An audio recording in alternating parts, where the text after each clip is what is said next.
Boa noite a todos, sejam todos bem-vindos.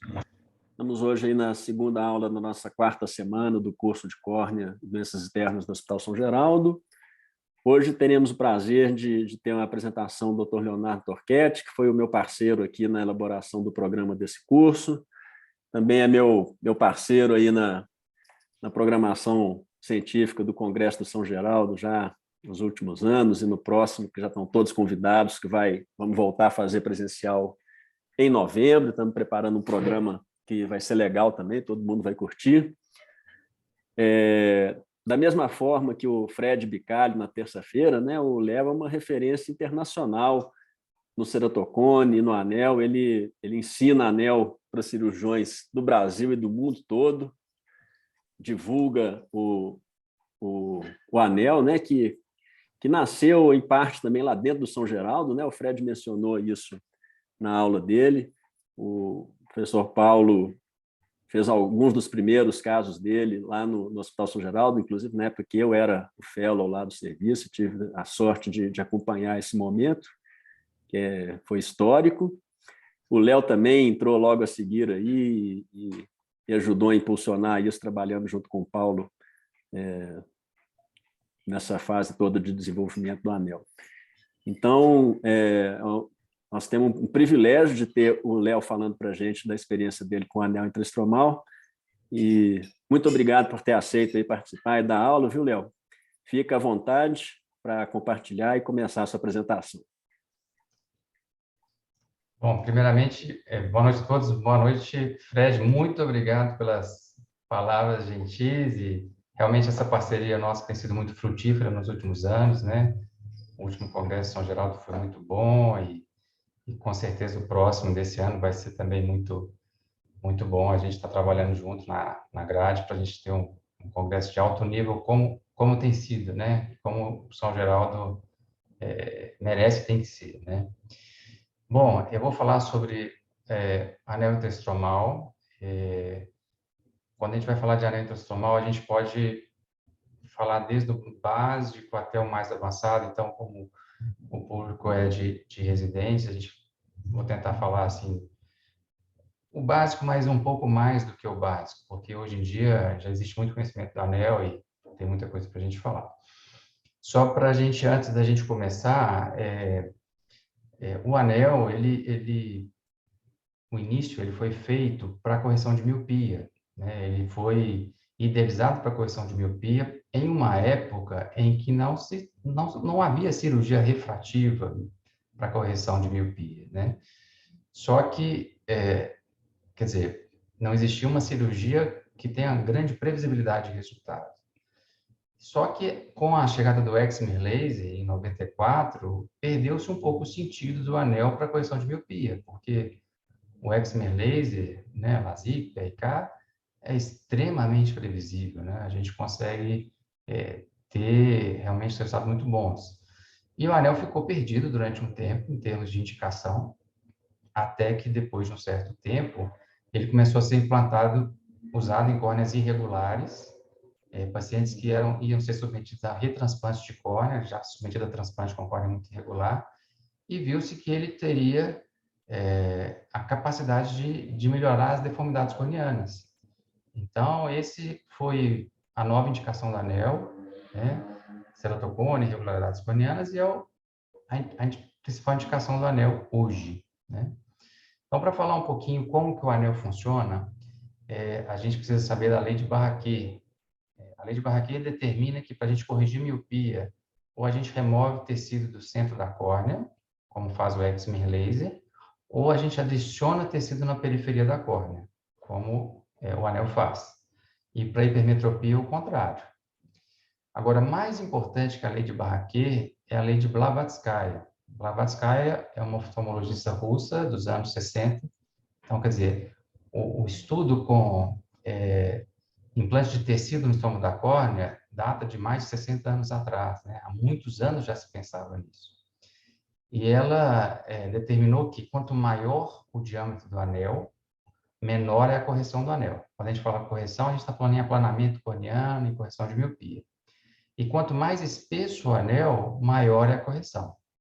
Então, a gente tem que ter isso em mente quando a gente vai fazer um planejamento cirúrgico de anel, né, para um determinado paciente, né? Zona ótica e espessura. Então, um anel implantado numa zona ótica pequena, de 5 milímetros, por exemplo, ele pode ser mais fino do que um anel numa zona ótica de 6 ou 7, que ele precisa ser proporcionalmente mais espesso para produzir o mesmo efeito de correção, de aplanamento corneano. Por isso é que os anéis, a maioria dos anéis no Brasil e no mundo também, eles têm zona ótica de 5 e de 6. Existe um anel de 7 milímetros, mas por a sua eficácia ser menor, que é o Intax, ele realmente não é tão usado. O anel ele é feito de PMMA, né? Como eu disse, o diâmetro, na maioria dos anéis mais usados, são 5 ou 6 milímetros de diâmetro. Quando a gente faz uma seção triangular no anel, quando a gente faz um corte no anel, a gente tem uma seção triangular que dá um efeito prismático, que ajuda a redução de halos e glare. A base é sempre de 600 micra. Existem comprimentos de arcos e espessuras variáveis. Então, aqui a gente vê um esquema de um anel padrão, né? 600 micra de base. E aqui à esquerda a gente vê as espessuras, que pode variar de 150 até 350 micra. Tem um risquinho aqui no 350 micra, porque hoje em dia não se usa mais esse anel, esse segmento, porque é um segmento muito espesso para córneas finas. Existe uma relação entre a espessura da córnea e a espessura do anel, que eu vou mostrar mais à frente, que tem que ser respeitada. Então, essas são as principais espessuras. Os comprimentos de arcos, os mais comuns são de 140, 160 e 210, e há mais ou menos uns 4 anos atrás, surgiram anéis de comprimentos de arcos longos, como aqui à esquerda o anel de 300 graus e à direita o anel de 320 graus. Mas a pergunta principal é, quando que a gente vai indicar o anel? Quando que o paciente pode se beneficiar do anel? Então, as principais indicações são as irregularidades corneanas, sejam elas primárias, como o ceratocone ou a degeneração marginal pelúcida, mas também em casos de autoastigmatismo irregular, como, por exemplo, astigmatismo pós-transplante, seja penetrante ou lamelar, uma ectasia pós-cirurgia refrativa. E hoje em dia, existe um anel com finalidade, não hoje em dia, mas existe essa possibilidade de usar também um anel com finalidade refrativa. Quando que seria isso? Por exemplo, um paciente que tenha uma miopia moderada, com uma córnea fina, que não possa ser submetido a um PRK, existe um novo desenho de anel, onde a gente consegue corrigir a miopia com aplanamento mínimo, corrigindo em torno de 2 até 3,5 de miopia. É um anel desenhado para correção de miopia. Ou pacientes, por exemplo, com alto astigmatismo, 5,5, 6 de astigmatismo, e uma córnea suspeita, mas que tem visão boa e que não teria indicação para fazer um PRK ou um LASIK. Então, você pode fazer, então, um implante de segmentos com finalidade de redução do astigmatismo, com resultado muito satisfatório. Agora, eu tenho um paciente de ceratocone. Quando que eu vou indicar? Né? Ceratocone é igual anel?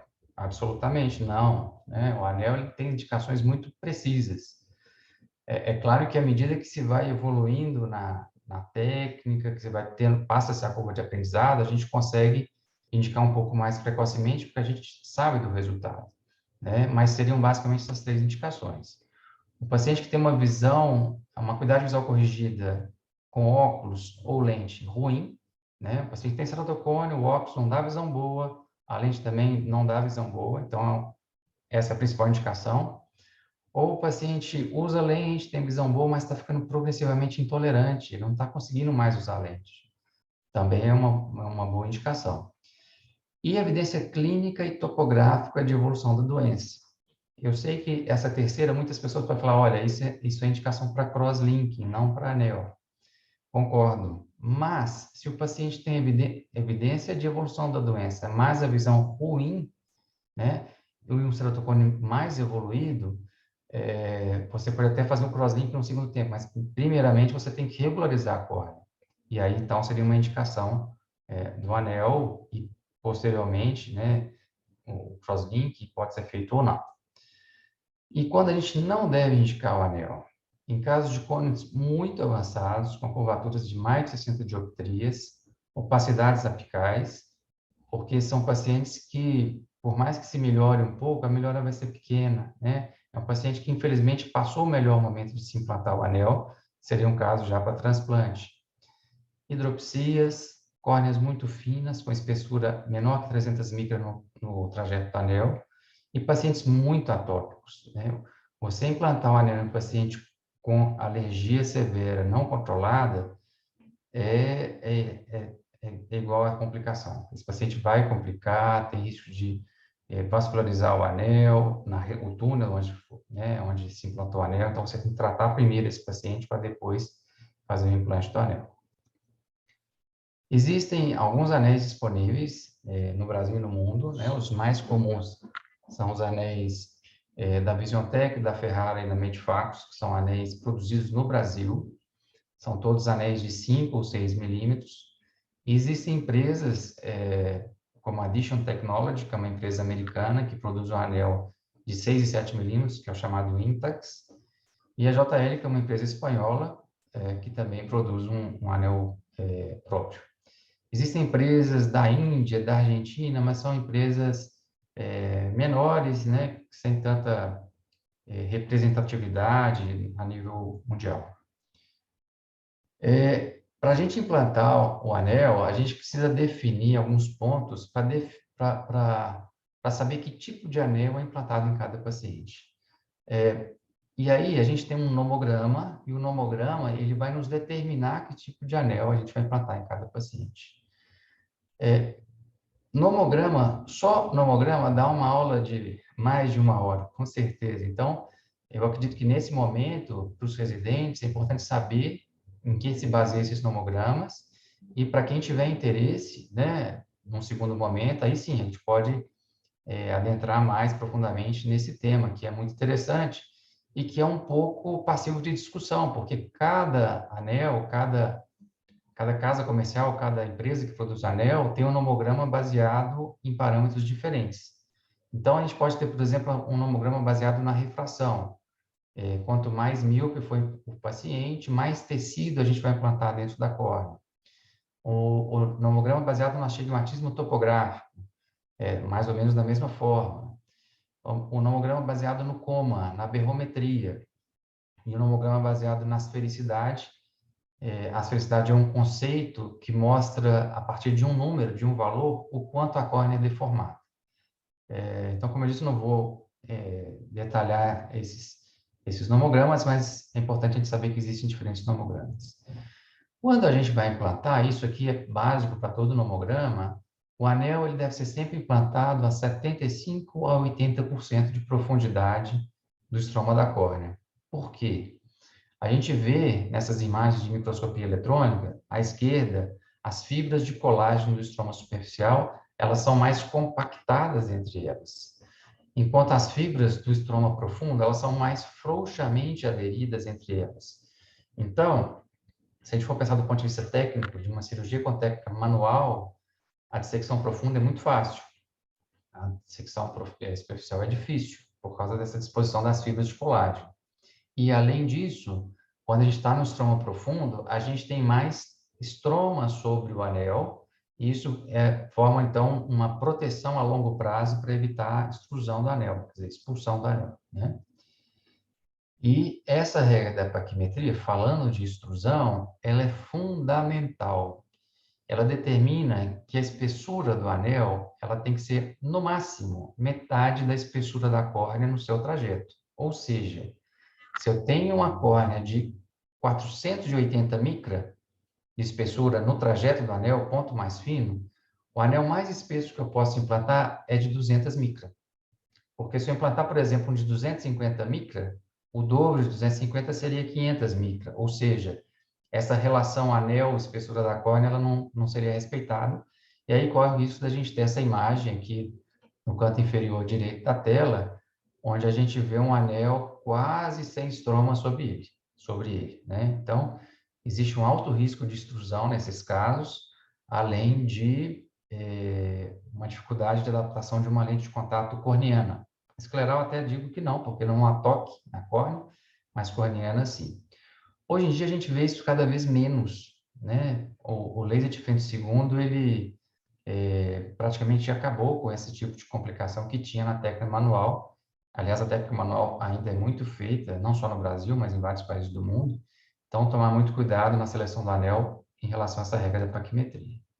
Aqui é um caso, um paciente operado há muitos anos, né? A gente vê que no círculo aqui, no mapa paquimétrico superior, a córnea tinha uma espessura boa, de 605, mas aqui inferiormente, nesse outro círculo, 439. E foi implantado um segmento de 300 micra, ou seja, um segmento muito espesso para uma córnea fina. Quando a gente faz o corte óptico na lâmpada de fenda, e isso é muito importante, sempre fazer o corte óptico na lâmpada de fenda, a gente vê que superiormente tem pouco estroma sobre o anel, e aqui à direita, inferiormente, quase não tem estroma, é praticamente só, quase que só epitélio. Ou seja, a extrusão desse anel é uma questão de tempo. Ele vai acontecer. Esse anel não pode ficar nessa espessura, né, nessa córnea. Em relação à técnica cirúrgica, existem duas técnicas, a técnica manual e a técnica com laser de femtosegundo. Certamente a única vantagem da técnica manual é o custo, né? É um custo baixíssimo, né? Se você tem uma caixa de instrumental, você pode ir para qualquer lugar do mundo e fazer implante de anel, né? O custo é muito baixo. Em relação ao laser de femtosegundo, as principais vantagens são: você vai ter sempre anéis simétricos, né? Na técnica manual você pode ter anéis assimétricos, né? Porque a tunelização é feita de forma manual, e sempre um túnel de profundidade regular em toda a sua extensão. Mas, em ambas técnicas, a gente pode ter complicações, mesmo no laser de femtosegundo, né? A técnica manual, a principal complicação, especialmente no início da curva de aprendizado, é a simetria de segmentos. Você tem segmentos assim, ou assim, ou assim. Perfuração, anel superficial. Na técnica com laser de femtosegundo, seria a descentração, e aí é muito importante em cada aparelho de laser você saber, poder marcar bem o reflexo luminoso na córnea antes de fazer o aplanamento, antes de fazer o docking com laser, porque você perde totalmente o seu parâmetro depois que você aplana a córnea, né? Muitas vezes você vai fazer o laser, a pupila está bem descentrada, se você não seguir sua marcação que você fez, você faz um túnel descentrado. Perfuração e túnel incompleto. O túnel incompleto, hoje em dia, com os equipamentos de laser que existem, é muito incomum, né? Mas é importante você saber a técnica manual, porque no caso de túnel incompleto, você vai precisar de entrar com a espátula para completar o túnel. Mas depois do túnel pronto com laser, isso é muito fácil, não tem dificuldade alguma. Aqui são duas cirurgias quase sem edição. Do lado esquerdo é uma cirurgia de técnica manual, do lado direito uma cirurgia com laser de femtosegundo no paciente pós-transplante. A gente vê que com laser não tem que se fazer quase nada, porque uma vez feito o túnel, você vai abrir o túnel e implantar o anel. Na técnica manual, você tem que setar seu bisturi, né? Fazer a incisão perpendicular à superfície da córnea.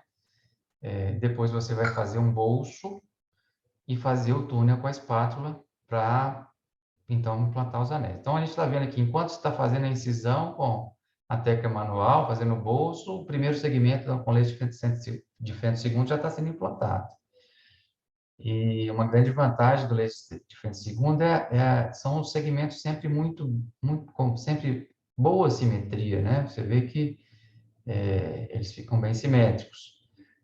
Eu vou passar depois, passo a passo, alguns detalhes da técnica manual, que eu acho que é importante, principalmente para os fellows que já estão fazendo anel, vão começar a fazer anel. Mas a pergunta e aí muitos pacientes nos perguntam, mas faz diferença o laser em relação à técnica manual? Eu estou trazendo um trabalho aqui de 2010, e aí muitas pessoas falam, mas trabalho velho, de 12 anos. Por quê? Porque isso foi consolidado lá atrás, e não surgiram novos trabalhos de comparação de uma técnica com outra, porque já ficou certo que o resultado é esse, ou seja, em termos de resultados visuais, refracionais, são bem parecidos, mas a técnica com laser de femtosegundo é muito mais segura e a incidência de complicações muito menor. Ou seja, sempre que possível, fazer com laser, né? Porque se é mais seguro, complicação é menor. Se não for possível, né? Por que eu estou te falando se possível ou se não for possível? Porque acaba que o custo é maior, né? Então, se for possível, sempre com laser. Se não for possível, né? Um cirurgião experiente vai ter um resultado muito bom com a técnica manual também. Então, alguns pontos importantes da técnica manual.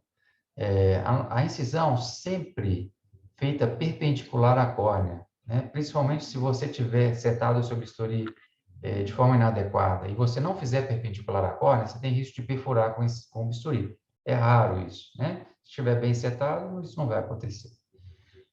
Depois você vai fazer o bolso. A gente usa um instrumento que chama Soares Spreller, onde a gente toca o assoalho da nossa incisão e a gente vai fazendo um movimento rotatório para um lado e para o outro, para a gente conseguir abrir um espaço no estroma para, a seguir, a gente entrar com a espátula. E aí o que a gente faz entra com um Sinskey bem delicado dentro desse bolso, com os dois indicadores de 2 polegares, você vai fazendo movimentos, né? Não tenta ir e voltar muito para você não ter risco de criar um túnel duplo, né? Ou incompleto. Você vai empurrando com o seu polegar. Tomar muito cuidado que no início existe uma tendência dessa ponta da espátula ir para a pupila. Então você tem que empurrar sempre apontando o seu polegar para fora, para esse túnel ir para fora, porque ele vai entrando para dentro. E para inserir o anel, a gente tira o anel da caixinha, coloca ele sobre a córnea. A gente tem que ter certeza que a face plana do anel está para o endotélio e a face triangular do anel para o epitélio. Lembrar que o túnel está bem profundo, então você vai entrar com o anel profundo, entra com ele até o orifício proximal estiver exteriorizado, depois entra com o Sinskey, e com a pista de McPherson na outra mão, você depois faz uma contrapressão para tirar o Sinskey de dentro do orifício. E aí é a cirurgia. A cirurgia com laser é bem mais tranquila, você vai fazer uma marcação, como na técnica manual, e aqui com o laser LDV, que na minha opinião talvez o mais amigável de se usar, ele é muito fácil de usar, porque você consegue ter esse braço articulado, que facilita, e também você consegue mudar a posição do seu túnel, né? Então, se você, por exemplo, fez o vácuo, mas o seu túnel está no lugar errado, você consegue movimentar esse túnel para que ele fique numa posição ideal, né? A posição que você quer. E é mais ou menos aí em torno de 20 segundos de aplicação de laser depois de ter feito o vácuo. E aí, uma vez feito isso, você, né, vai tirar o aparelho de laser.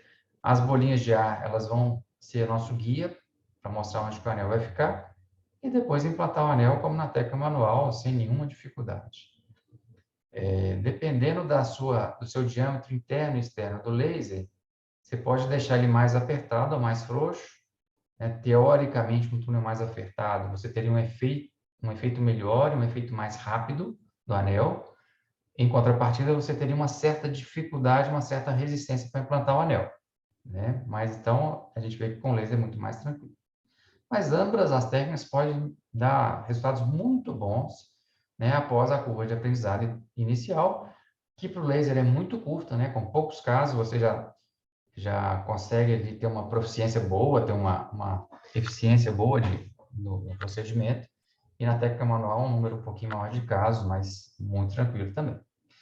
Agora, o que a gente pode esperar do implante do anel? Estou dizendo em termos assim, vou implantar o anel, o quanto que esse paciente vai melhorar muito, vai melhorar pouco, o que eu vou falar com o meu paciente? Alguns pontos importantes, antes da gente entrar mesmo em resultados clínicos. Primeiramente, cirurgia de anel não cura o ceratocone, né? Então, isso tem que ser passado para o paciente, a gente precisa gastar tempo no pré-operatório, o ceratocone vai continuar lá, mas vai continuar com uma córnea mais plana, mais regular. Outro ponto, cirurgia de anel não é cirurgia refrativa.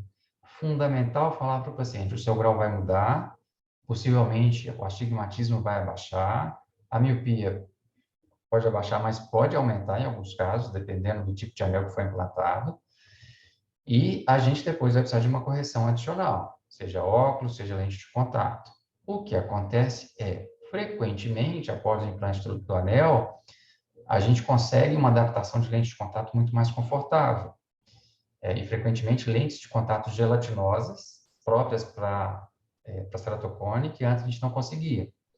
Então, isso é muito importante a gente passar para o paciente. Existem alguns contatólogos de mais tempo, oftalmologistas que só trabalham com lente de contato, que tem um conceito inverso. Anel dificulta a adaptação de lente. Concordo em partes. O anel vai dificultar a adaptação de lente quando aquela regra da paquimetria que foi mostrada lá no início não é respeitada. Ou seja, se você tiver um anel muito superficial, ele pode causar epiteliopatia punctata sobre ele, causar abrasão corneana e você realmente não conseguir adaptar a lente corneana. Mas hoje em dia, é muito raro a gente ver anéis superficiais, né? Exceto no início da curva de aprendizado, onde, né, às vezes o residente, o fellow, não tem ainda muita experiência. Então, o anel realmente facilita a adaptação, e não o contrário. Aqui são alguns casos, só para mostrar pré e pós, o que a gente pode esperar. Então, aqui à esquerda a gente vê um cone moderado, né, um cone grau 3, moderado para avançado, com a acuidade visual até razoável, mas certamente a qualidade de visão não era boa. Então, a gente vê um aplanamento significativo à direita, com melhora da visão. Visão com óculos, né? Ou seja, com lente de contato, esse paciente chega facilmente a 20/20. Aqui é um caso que eu diria, talvez até um pouco controverso, né? O paciente tem 12 anos, muito alérgico, visão de 20/50, alto míope com astigmatismo alto.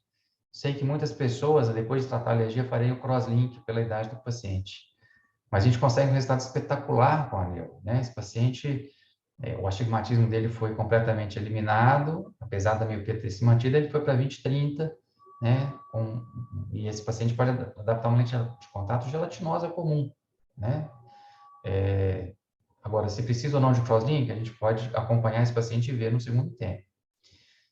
Um outro caso de anel de comprimento de arco longo, a gente vê um cone, né, um grau 3/4, um cone mais avançado, com a visão 20/80, e aqui após um anel de 300 graus, esse paciente foi para 20/30, né? Então, um resultado muito satisfatório. Um caso aqui que aí já é depois que você já passou pela curva de aprendizado, que você já tem assim, mais segurança com a técnica. Paciente de 57 anos, ceratocone grau 2, mas o paciente fala, minha qualidade de visão não está boa, o paciente muito instruído, eu queria melhorar minha qualidade de visão. Tem alguma coisa que pode fazer? Sim, tem um anel, né? Então, um segmento foi implantado, esse paciente melhorou uma linha de visão, mas melhorou a refração e o paciente mais satisfeito por causa da qualidade de visão. Um outro caso, o paciente com 15 anos de idade, né? Ceratocone em evolução. A visão boa, 20/25, com menos 0,75. Poderia ter feito um crosslink aqui? Sem dúvida. Está bem indicado? Acredito que sim. Mas, optei pelo anel e esse paciente foi a 20/20 com a mesma refração e com a qualidade de visão melhor. Pode ser feito um crosslink no segundo tempo? Claro que pode, mas veja como que até em casos mais iniciais o anel também pode ter resultados muito satisfatórios. Aqui um caso bem extremo, uma paciente com catarata e degeneração marginal pelúcida. Essa paciente tinha uma catarata densa, né, subcapsular posterior, o olho esquerdo, né, que na verdade está aqui, que está à nossa direita. A gente vê aqui 15,21 de astigmatismo topográfico. Ou seja, se eu fizer só a catarata, por mais que eu implante uma lente tórica, não vai ficar bom, né? A córnea é muito deformada. Então, o que foi feito? Foi implantado um segmento, e aí o astigmatismo caiu de 15 para 8. Não estava satisfatório ainda. Foi implantado um segundo segmento, num segundo tempo cirúrgico, esse astigmatismo caiu mais, caiu para 5,6. Agora sim, agora dá para ir para a cirurgia de catarata, implantando uma lente tórica, e a gente tem um resultado satisfatório. E realmente foi um resultado espetacular, né? Essa paciente ficou com a visão de 20/25, menos meio com menos 1,5 a 145. Então, a gente vê aqui as marquinhas da lente tórica na seta amarela, a cirurgia em cima, então, resultado espetacular. Agora, quando a gente tem um resultado ruim após o anel, o que a gente tem que buscar? Por que o anel não ficou bom? Existe um ABCD do resultado ruim do anel. né? Então, A se refere à simetria, B, biomecânica, C, centralização e D, profundidade. A assimetria pode ser a simetria da córnea, né? Nos cones, geralmente, a gente tem essas assimetrias, né? Geralmente, um lado da córnea é muito mais curvo do que o outro. Então, se a gente tem córneas assimétricas, a gente tem que implantar segmentos de forma assimétrica. Ou assimetria dos segmentos, né? E aí depende da técnica cirúrgica, geralmente na técnica manual. Esse padrão em V, né, que certamente o Fred mostrou na terça-feira, é o típico do ceratocone, né?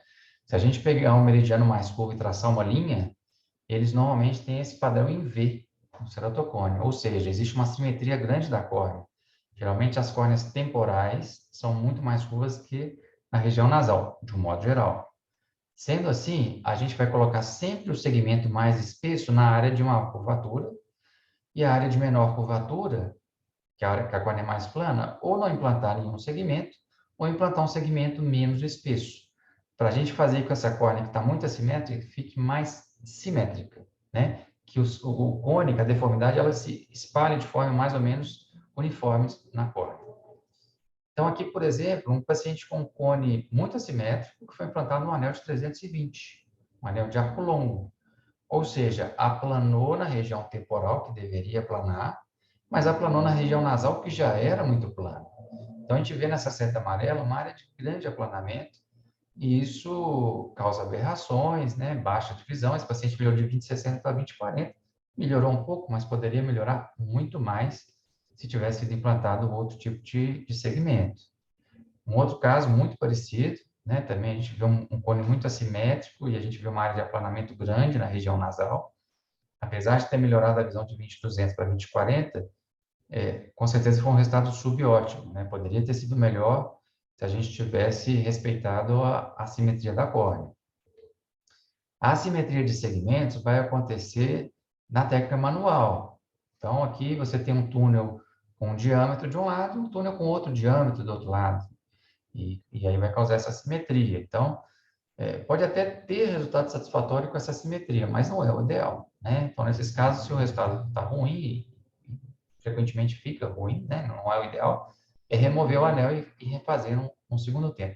Aliás, essa é uma das grandes vantagens do implante do anel, é a sua reversibilidade e ajustabilidade, ou seja, implantei o anel, o resultado não foi satisfatório, eu posso remover e reimplantar, posso implantar um anel mais espesso, posso implantar um anel de comprimento de arco maior, então isso é uma grande vantagem da técnica.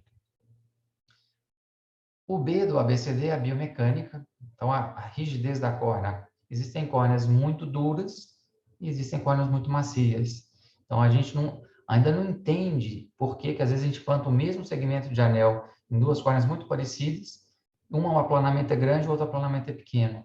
Então isso precisa ainda de ser melhor estudado e precisa de integrar no nomograma do anel. Então já existem hoje equipamentos que já dão uma biomecânica de forma um pouco melhor, como o Corvus da Oculus, talvez seja aí hoje, né, o padrão ouro, mas ainda precisa melhorar. E se a gente integrar esse aparelho de biomecânica no mamograma, certamente nossos resultados vão melhorar. O C é a centralização, então a córnea tem que estar sempre coaxial com o microscópio, e aí a gente tem que lembrar de pedir o paciente para levantar o queixo, né? Às vezes o paciente está deitado, está com campo, o paciente está com o queixo para baixo, a gente não se atenta a isso, e ele vai estar fixando no microscópio, mas a posição está inadequada, né? E no caso do laser de frente segunda, a gente pode mudar a localização do túnel para ter o anel centralizado, o que é algo espetacular. Nem todo aparelho de laser de frente segunda permite isso. Então, aqui, para mostrar a importância de você levantar o queixo do paciente para deixar realmente bem coaxial com o microscópio. Isso é fundamental para você ter certeza que você vai ter uma marcação bem centralizada e não vai ter um anel descentrado, nem para cima nem para baixo, depois da cirurgia. Com laser de frente segunda, é isso aqui que eu disse em relação à mudança da posição. Isso aqui é fantástico, né? Porque às vezes o seu túnel está numa posição, mas você tem que mudar ele de posição. E dessa forma, com o laser, você coloca ele na posição que você quer. Você vê até aqui que o vácuo foi um pouco mais da córnea superior do que inferior. A gente vê que o limbo está mais próximo aqui em cima do que embaixo. Não tem problema. Você muda a posição do seu túnel e tem um túnel perfeitamente centralizado. Aqui são casos extremos de posicionamento errado de anel, né, de técnica manual, né? Então, isso não deve acontecer de forma alguma. E o D, que é de profundidade, o anel ele pode estar muito superficial, muito profundo, no estroma médio, ou 75, 80% de profundidade, que é o ideal, né? Anel muito superficial, ele vai fazer mais efeito, né? No estroma médio superficial, ele vai ter um efeito de aplanamento muito grande, mas não é o ideal, por causa do risco de extrusão. E o anel muito profundo, vou mostrar aqui daqui a pouco, o anel pré-DCM, ele não tem efeito, porque ele não está intraestromal, ele está entre o estroma e a DCM. Então, realmente é inadequado. Aqui do lado esquerdo, a gente vê um anel no estroma média superficial, não é o ideal, mas o paciente tinha uma córnea muito espessa, então seria até aceitável. Agora, do lado direito é o ideal, um anel no estroma profundo. Se a gente, no ACT de segmento anterior, a gente medir, ele está ali a mais ou menos 100 micra do endotélio, é o ideal. Aqui é um anel pré-DCM, né? A gente vê que realmente ele não está fazendo efeito nenhum, ele não está dentro do estroma. E remover esse anel pré-DCM é muito complicado, porque se a gente vê aqui no ACT, o anel está quase que perfurando a DCM. Então, muito difícil você conseguir tirar sem perfurar. Aqui a gente vê na lâmpada de fenda, né, a imagem esquerda, um anel bonito, né, bem centrado. Quando a gente vai fazer o corte-óptico, a gente vê que ele está sobre a DCM, né, totalmente inadequado.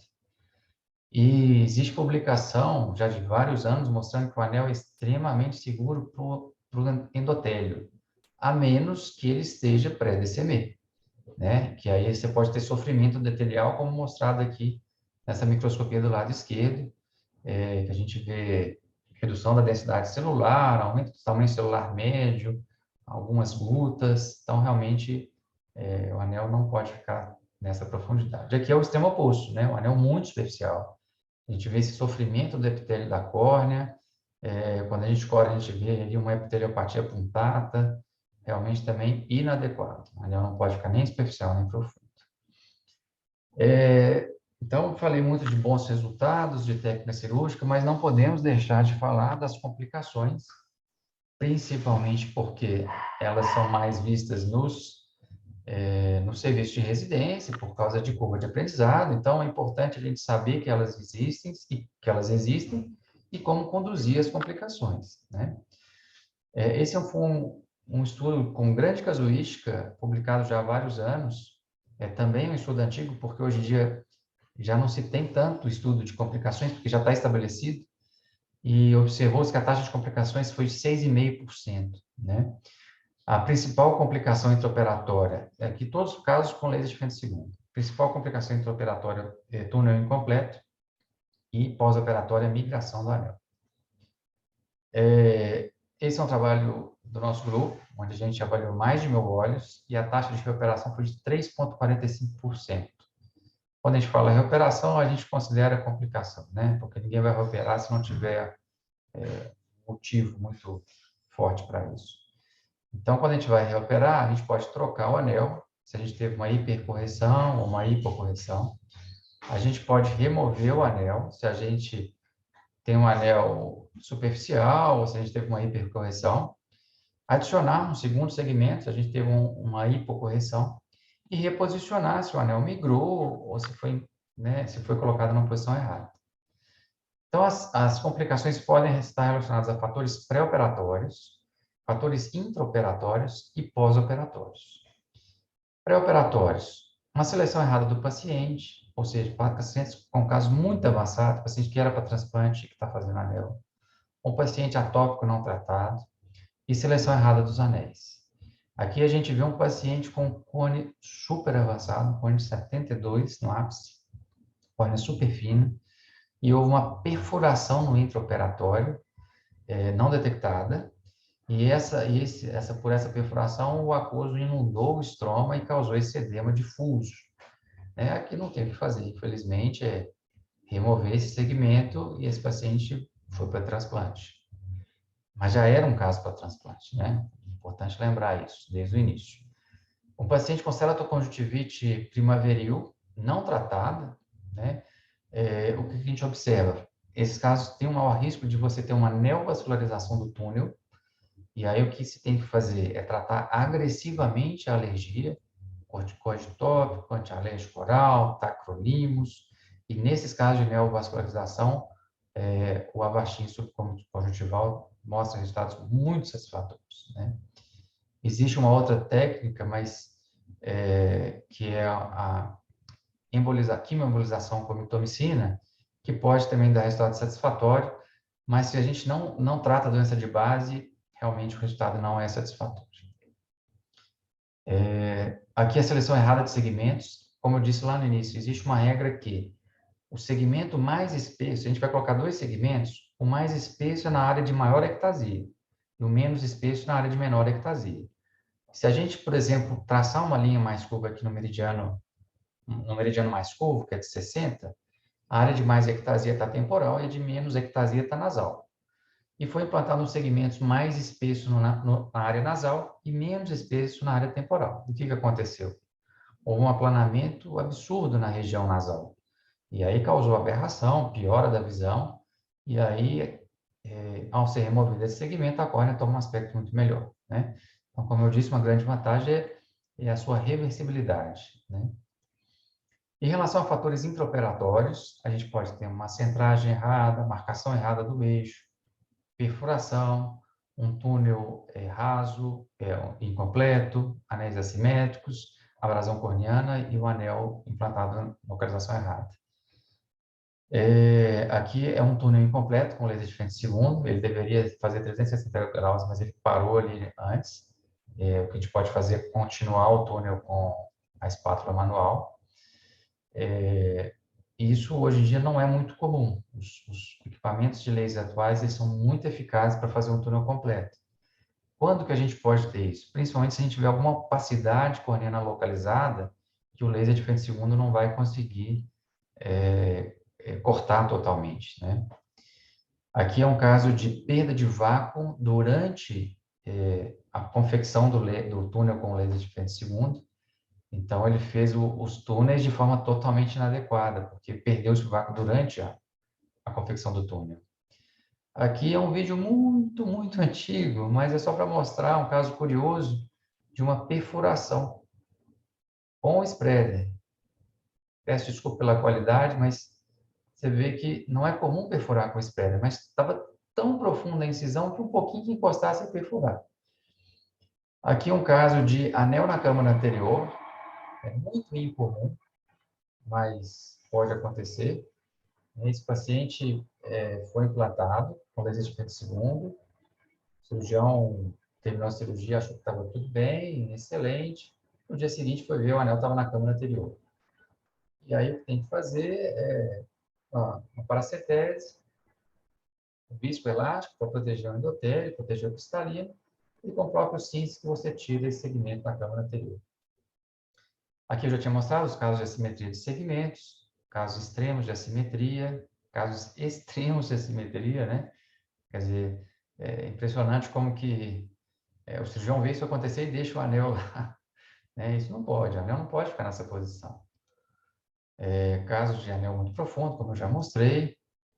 Casos de fratura de anel, a gente, depois de muitos anos de anel, 10 anos, 12 anos, às vezes a gente vê casos assim, não é muito comum, mas pode acontecer.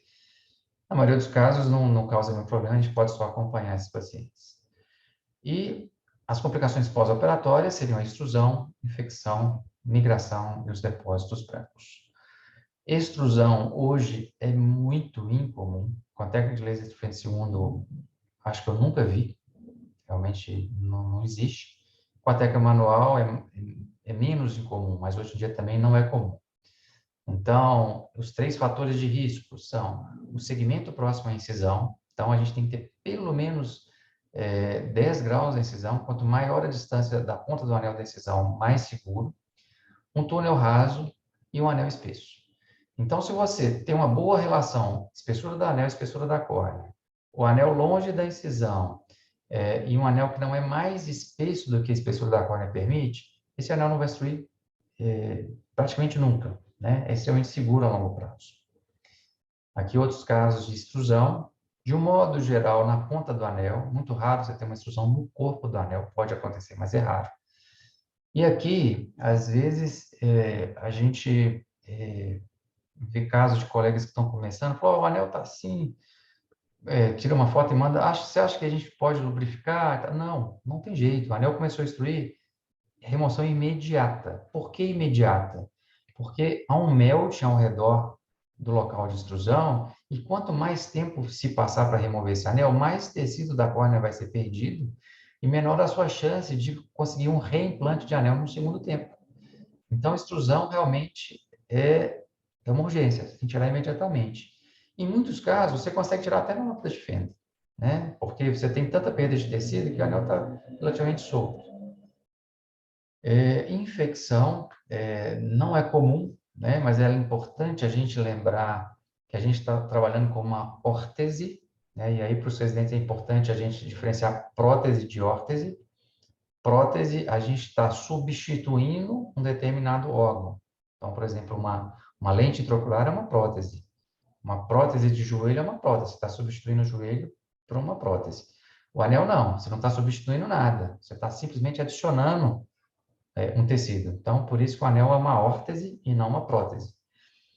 E aí lembrar que quando a gente trata de órtese e próteses, existe um risco de maior de contaminação por esse órtese ou prótese, por ela poder abrigar micro-organismos. Então, tratar agressivamente blefarite no pré-operatório, se o paciente tiver. Quando a gente tira o anel e vai colocar sobre a córnea, evitar o anel tocar na conjuntiva de um lado, tocar do outro, né? Porque você pode ter contaminação pela flora e você ter realmente infecção. Por isso você vai ter contaminação intraoperatória. O que a gente deve fazer? Se a gente tem uma infecção muito inicial, você consegue ver muito inicial, possivelmente com uma bactéria pouco virulenta, você pode fazer o tratamento clínico de forma agressiva, né? E a maioria dos casos de infecção são por gram positivos, então, geralmente a gente usa vancomicina tópica, ceftazidima também, né? Políticos reforçados, e você acompanha bem de perto. Ao menor sinal de piora ou de não melhora, esse anel tem que ser removido, não pode ficar, né?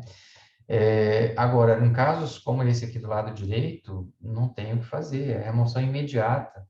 E esse paciente tem alto risco aí de perfurar, de precisar de um transplante de córnea. Quando eu falo um infiltrado inicial, seria mais ou menos desse tipo aqui. Não está nem propriamente no anel, mas está próximo do anel. Então, você pode tratar clinicamente e observar. A migração, ela vai acontecer normalmente quando você tem um túnel incompleto, ou você tem um túnel muito largo, né? No início da curva de aprendizado, normalmente se tende a ir e voltar com a espátula, então esse túnel vai ficando mais largo, e isso aumenta o risco de migração, o que é muito incomum com laser de frente segundo, porque geralmente o túnel é bem justinho. E o coçar dos olhos, né? O que a gente vê aqui do lado esquerdo, isso que está em branco aqui na ponta do anel, é crescimento epitelial, né? Quando você tem um anel que migra debaixo da incisão, a incisão normalmente fica entreaberta e você tem um crescimento epitelial para dentro do túnel. Pode ficar assim? Não é o ideal, né? Não é o ideal mesmo. Então, esse anel, você pode até observar, mas o ideal realmente é reposicionar esse anel. Eu mostrei... Desculpa. Deixa eu só tirar o... Não sei se eu consigo tirar esse som, porque não precisa do som aqui não. Um minutinho só.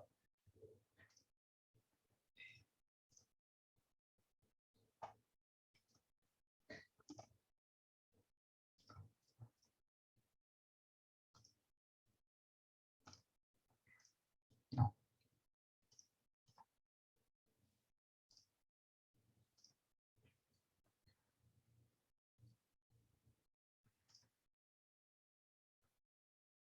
Bom, não estou conseguindo tirar o som desse vídeo, né? Não precisava desse som aqui, não.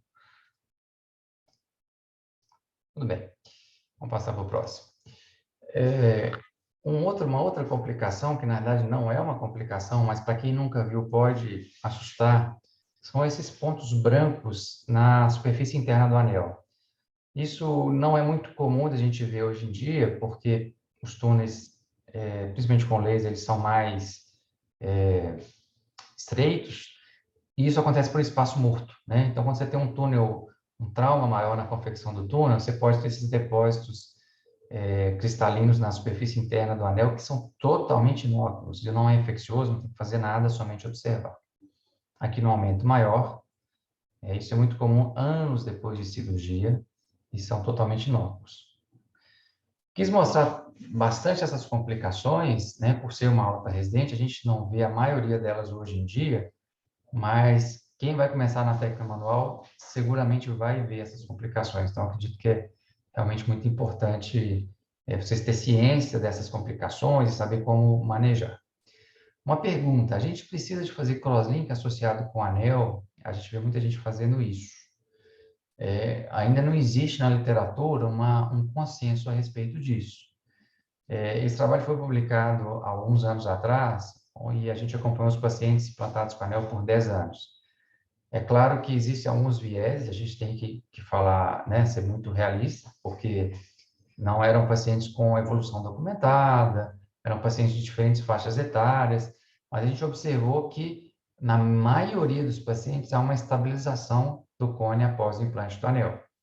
E quais pacientes não estabilizaram após o implante do anel?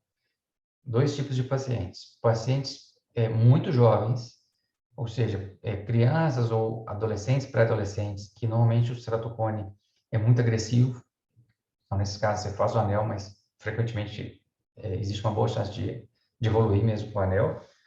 Ou pacientes que foram implantados com o anel no estágio muito avançado do cone, o cone grau 4, que o melhor momento para se implantar passou e pode evoluir apesar do anel, né? Então, assim, acredito, minha conduta pessoal é de não fazer nunca junto. Se tiver que indicação dos dois, faça o anel, regularize a córnea e acompanhe o paciente. Se no segundo momento você achar, não, esse paciente tem alto risco de progressão, ou ele começou a progredir, aí sim, faça o crosslink. Então, aqui o gráfico de acuidade visual, mostrando que ela se permanece relativamente estável, né, até 10 anos. Bom, em conclusão, cirurgia feita sob anestesia tópica, recuperação rápida, reversível, reajustável, uma grande vantagem, não interfere com o transplante. Se esse paciente precisar de um transplante futuro, o anel não atrapalha em absolutamente nada, porque a gente trabalha numa zona ótica de 5 ou 6, e no transplante a gente vai trabalhar numa zona ótica de, no mínimo, 7,25, 7,5, né? Então, não atrapalha em absolutamente nada. Melhora a tolerância à lente de contato, não depende da ação de tecido, né? Que hoje é um problema, né? Principalmente para os transplantes penetrantes, a gente tem uma fila longa. Baixa taxa de complicações, melhora a acuidade visual, e se não paralisa a evolução do cone, pelo menos diminui a velocidade de progressão. Isso é fato, isso a gente sabe. Pode não progredir, mas que diminui a velocidade, com certeza diminui. Então é isso, agradeço a todos por essa 1 hora de aula, foi uma aula um pouco extensa, mas precisava de falar tudo isso, e estou aberto aí para perguntas e discussões. Joia, né? Já, Léo, foi excelente. Acho que você pegou todos os aspectos e principais para quem está querendo se iniciar aí no anel, para quem ainda não tem experiência, está começando, com as dicas todas de técnica, inclusive, que eu acho que foram fundamentais. As perguntas que eu fui tendo, você foi respondendo ao longo da apresentação. Então, eu tenho muito aqui o que te perguntar para complementar. A gente tem algumas participações aqui no chat, eu quero até agradecer que tem algumas pessoas aqui com boa experiência cirúrgica também, que eu vou convidar para participar da discussão. Temos aqui a Belkis Nassarala, o Jarbas Macedo, que inclusive fez uma participação aqui falando do HM. Nós temos aqui o grande desenvolvedor do HM, o Sandro Coscarelli, está nos ouvindo aqui. O Roberto Márcio, lá do Ocular Laser, também está aqui. Então, gente, se quiserem participar, só me dá um toque aqui que eu abro para vocês entrarem com som e vídeo também, tá? O Jarbas comentou de uma experiência dele com o anel HM, que é o anel que você mencionou no início, que foi desenvolvido com finalidade refrativa, né? Num paciente que tinha 16 graus de miopia, ele implantou o anel HM, após 3 meses, ele corrigiu, caiu de 16 para 8, e ele corrigiu depois o restante com o PRK, né? Então, uma outra opção que apareceu aí, né? Para, como você falou, para casos que a gente não teria como tratar simplesmente com laser, Isso. e agora nós já temos isso. Daí não está ainda, se não me engano, ainda não está aprovado. Não, está em processo de liberação, mas acredito que brevemente, talvez até o final desse primeiro semestre, já deve estar disponível. Tá. Tenho uma pergunta sobre o anel de 320, de segmento longo, com técnica manual e córnea hiperprolada, se tem alguma dica especial? Sim. Eu já vou até mencionar um problema, né? A tunelização mais longa, ela tende a ir se aprofundando à medida que a gente vai fazendo o túnel. Então, a gente tem visto em alguns casos de anel de arco longo na câmara anterior, porque é como se fosse um efeito de saca-rolha, né? O túnel vai aprofundando. Então, provavelmente, a dica mais importante é como evitar isso daí. Na realidade, são 2 pontos que eu acredito que são muito importantes. Primeiro, é um anel para quem já passou da curva de aprendizado na técnica manual. É um anel mais difícil de se fazer o túnel e de se implantar. Uma dica porque aquele tunelizador de saca-rolha, ele vai aprofundando mesmo.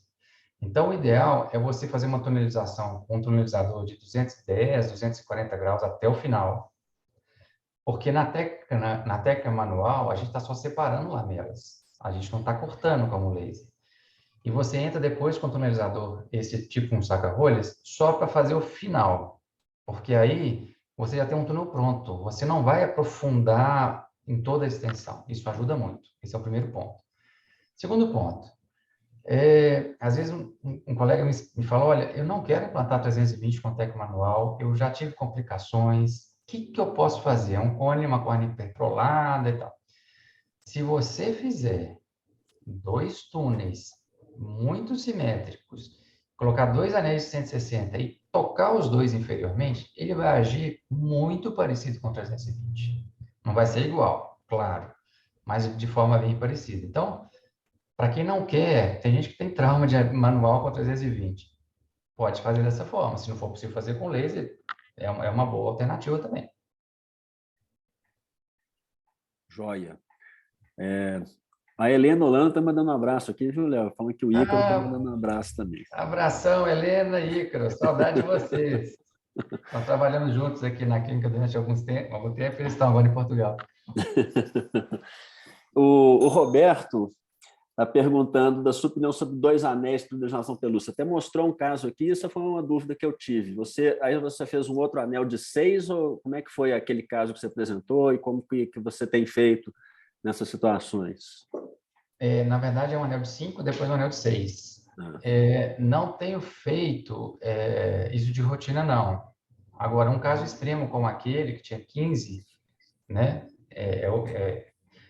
foi o que tinha, que dava para fazer. Nesses casos, hoje em dia, quer dizer, esse caso ficou muito bom, mas o que eu observo, que a pelúcia, observo não, isso já está bem estabelecido, o comportamento é diferente, né? A pelúcia, muitas vezes, ela vai piorando, mesmo a gente colocando. Então, uma boa alternativa, nesses casos extremos, seria fazer uma ressecção em cunha e reestruturar, né? Sem entrar na câmara anterior. Mas é um procedimento muito maior, né? Mas, assim, pelúcia, de um modo geral, um segmento só. Esse segundo túnel de 6, você fez manual depois? Fez no Fento? Dá para fazer um túnel no Fento com um anel de 5 já, ou o anel atrapalha a tunelização do Fento? Não atrapalha nada. Inclusive, eu tenho alguns casos, o Sandro tem muito mais casos que eu, de HM com outros segmentos. Então, você tem, por exemplo, um anel de 320, o paciente melhorou o cone, mas está com uma miopia residual, você pode fazer um túnel por fora e colocar um HM por fora. Joia.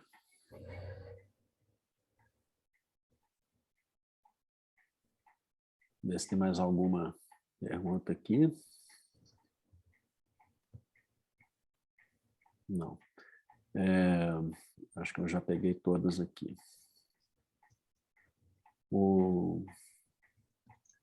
Realmente, eu acho que o Fento II, né, ele facilitou muito, né, ele popularizou, de certa forma. Hoje, qualquer cirurgião que tem acesso a um Fento II pode começar a fazer anel sem muito medo, né? Exatamente. Realmente, o anel, para quem está começando, na técnica manual, ela é mais melindrosa, né?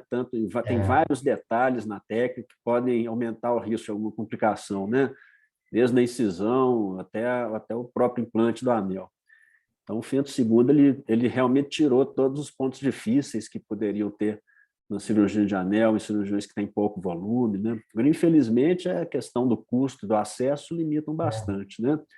Mas isso, eu acho que é uma diferença, né? O Fento II para o anel, ele faz uma diferença muito grande em relação, por exemplo, ao Fento II para a catarata, né? Que eu acho que o Fento II no anel, ele melhora o resultado e a segurança de uma forma inquestionável. Sem dúvida, Fred. Então, nesse sentido, acho que o Fento realmente é uma ferramenta que melhora muito a qualidade da cirurgia, principalmente na segurança, como você falou, né? A Mesmo gente... fazer muito mais anel depois que eu comecei a usar o Fento. Eu era meio reticente sim. na indicação. Porque a gente já sabe como vai começar e terminar, né? Manual, por mais que você tenha experiência, pode ser que tenha alguma coisinha ali que mude um pouquinho. Então, o Fento é fantástico. Bom, apareceu uma outra pergunta aqui. Se você percebe alguma diferença do anel entre o anel de 320 e o de 300, seria mais fácil na técnica manual de 300 para os 320? Sem dúvida. Você pode fazer um túnel um pouquinho menos longo, né? Então, você vai usar a mesma espátula espiral, mas você não vai até tão longe com ela, então a sua chance de perfurar é menor. Agora, a gente tem publicação mostrando que ele não é tão eficaz quanto o 320, não. Ele é um pouquinho menos. É interessante que no início achava que havia muito empirismo no anel. Depois que você começa a analisar dados, a gente vê que as coisas são bem reprodutíveis, né? Então, se vai a 20 graus a mais, vai fazer diferença? Faz diferença. Aplana mais, corrige mais o grau, né? A gente vê isso também no anel de 140 e no de 160, né? São 20 graus ali que fazem uma diferença significativa também, né? Com certeza. Com certeza.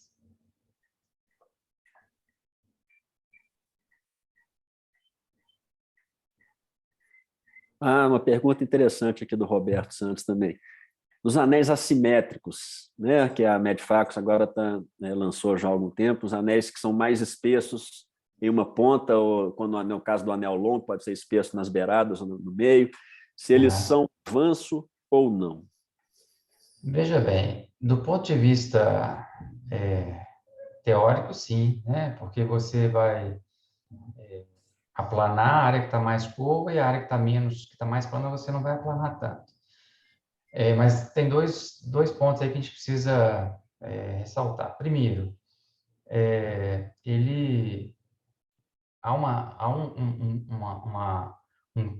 um segmento muito espesso numa área muito fina. Então, essa regra da paquimetria, ela, pelo que eu vejo, né? Você vê assim, às vezes um anel de 150 numa extremidade e 150 na outra. Essa diferença pode ser muito grande e aquela área não suportar um anel tão espesso a longo prazo. Mas o ponto mais importante que eu vejo esse anel, ele já é disponível comercialmente sem nenhum embasamento científico, né? Na realidade, assim, existe trabalhos publicados a respeito dele? Existe, só dele. Existe trabalho publicado comparando o assimétrico com o convencional? Dois cones mais ou menos parecidos no mesmo paciente? Não. Parece que não faz tanta diferença do ponto de vista de acuidade visual, de refração. Topograficamente fica mais bonito. Então, assim, parece ser melhor, mas ainda a gente não tem essa resposta. E os anéis coloridos, né? Tem rosado, avermelhado, um amarelado. Na verdade, é o seguinte, Fred, o halo ainda, para alguns pacientes, ainda é algo que pode incomodar, né? Então, a mudança de cor dos anéis é para tentar fazer com que a incidência de halos seja cada vez menor. Mas ainda não existe uma comprovação de que, por exemplo, o anel vermelho, que foi um anel que foi testado, seja melhor em relação a halos do que os outros anéis.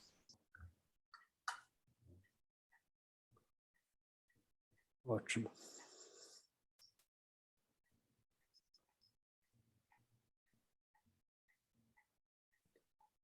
Muito bom. Léo, então acho que... Ó, a última pergunta, é um abraço seu. O Jarbas está perguntando aqui se você concorda com a afirmação que ele fez aqui, que o anel atua em 4 frentes.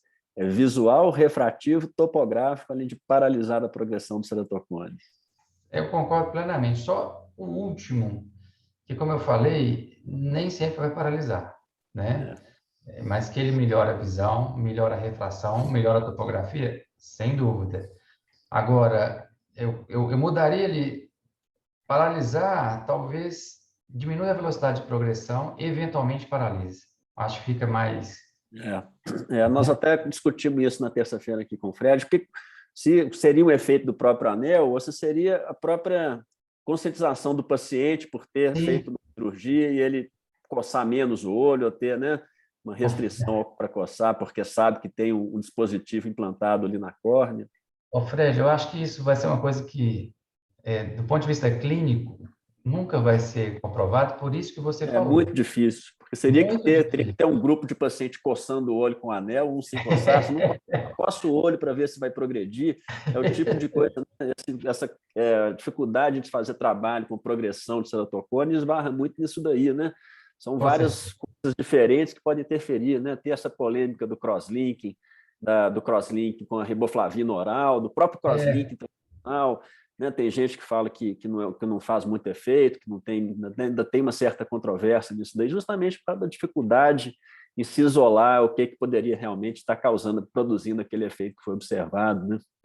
A gente vê pacientes, né, assim que a gente fez, eu tenho um paciente meu que eu fiz o crosslink no olho e ele não quis fazer no outro olho de jeito nenhum. O outro olho, o cone era menos avançado, e o cone não avançou no olho que não fez o crosslink também, né? Uhum. Então, o que foi, né? Será que não avançaria É, outro olho também? Será que só um olho era mais avançado e por isso que progrediu? Então, assim, é difícil a gente responder essas perguntas porque não tem muito como controlar todas as é, variáveis que podem estar envolvidas aí, né?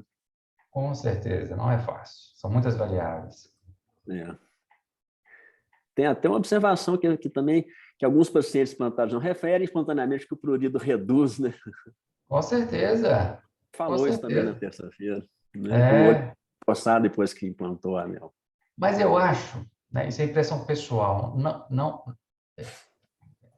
em relação à progressão, mas eu acho que realmente, é, inclusive existe um trabalho mostrando que há aumento da expressão de células caliciformes da conjuntiva após o implante do anel. Talvez tempo de quebra de filme lacrimal melhore porque a córnea está mais regular.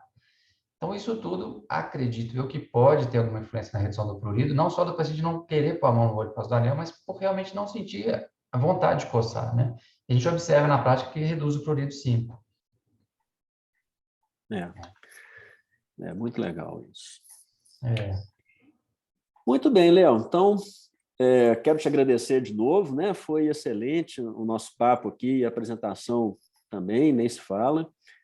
Acho que todo mundo aproveitou muito. Então, é. quero mais uma vez te agradecer. E já Obrigado a você. a turma toda, o curso continua na semana que vem. Nós vamos ter uma aula de córnea e doenças sistêmicas com a doutora Ana Cristina e Gina Rocha, que tem uma experiência excepcional também nisso daí. E aí, na quinta-feira, vamos começar a parte cirúrgica com transplantes. O Marco Antônio Tanuri vai dar aula de transplantes penetrantes na quinta-feira. Isso vai seguindo na outra semana, vamos ter mais alguns temas para tratar. Está começando, passou da metade o curso só ainda, né? Então, todos convidados para a semana que vem. Léo, muito obrigado. Se quiser falar algum encerramento aí, fica à vontade também. Ó, só tenho a agradecer, Fred, pelo convite, é uma honra. Eu, assim, tenho um carinho enorme pelo São Geraldo, fui aluno do São Geraldo, fui aluno do Fred, e o que eu puder contribuir, né? Contem sempre comigo. Eu só tenho a agradecer. Muito obrigado, Fred. Obrigado mesmo. Joia, pessoal. Então, boa noite a todos. Obrigado a todos pela presença aí. Tchau, gente. Obrigado.